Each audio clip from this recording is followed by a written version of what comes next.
What is going on, Jet fans? Matt O'Leary back with another video. Today I wanted to talk about Jets' second-year wide receiver Malachi Corley and how it seems like his roster spot is in some serious jeopardy. So the Jets drafted Malachi Corley on day 2 of the 2024 NFL draft, and it was a move that both Robert Saleh and Joe Douglas were pretty desperate to make.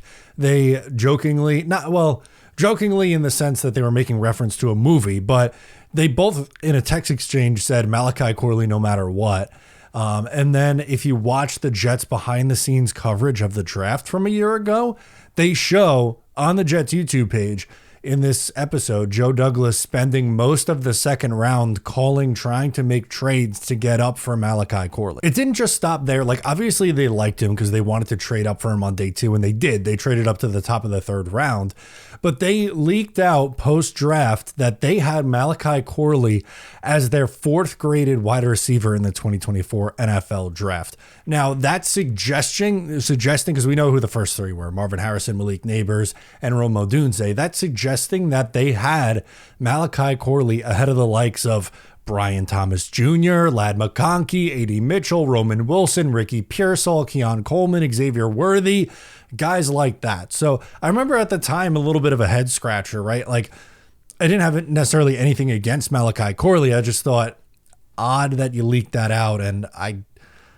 don't think that it would make a ton of sense to have him ahead of like Brian Thomas Jr., Ladd McConkey, or some of the other names that I listed off. But if they had a plan for him, fine. Well, they didn't. Just over a year later, as I mentioned, his spot, according to Rich Cimini, he put out an article earlier today, he's in jeopardy of losing his roster spot.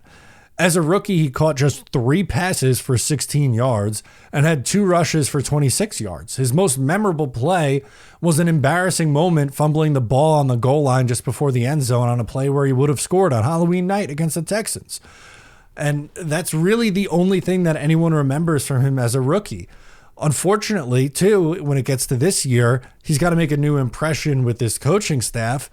And he was out all minicamp with an injury, an undisclosed injury. And I'm not holding that injury against him and saying like, oh, it's your fault you got hurt, you're getting cut because of it.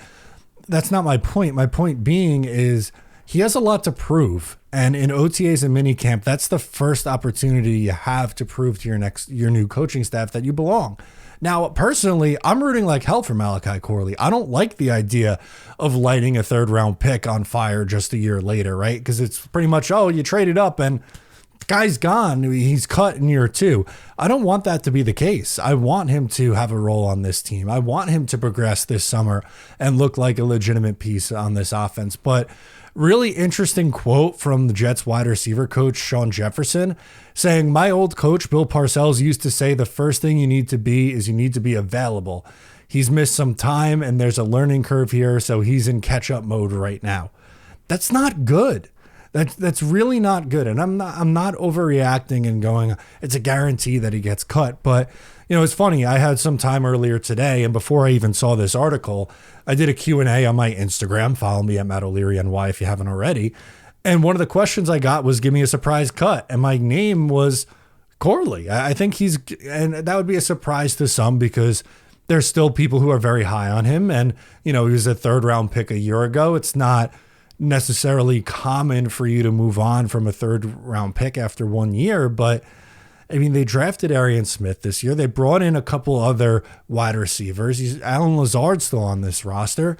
If he's not going to give you anything on special teams, which by all accounts and purposes, like, we haven't seen him catch punts. He's not a kick returner, which I would think that he'd be a good kick returner with this skill set with the ball in his hands, but that's only half the battle. You have to catch the ball first, right, as a returner. And I don't know if the Jets don't see him that way or Corley just flat out can't do it or doesn't want to do it. Like, I don't know the story there, but he has a lot of work to do before he's, given a spot on this roster. And my point was, I don't think it's a lock that he's making the team. I hope he does because, again, I don't like the idea of just going 3rd round pick from a year ago, didn't work out, he's gone.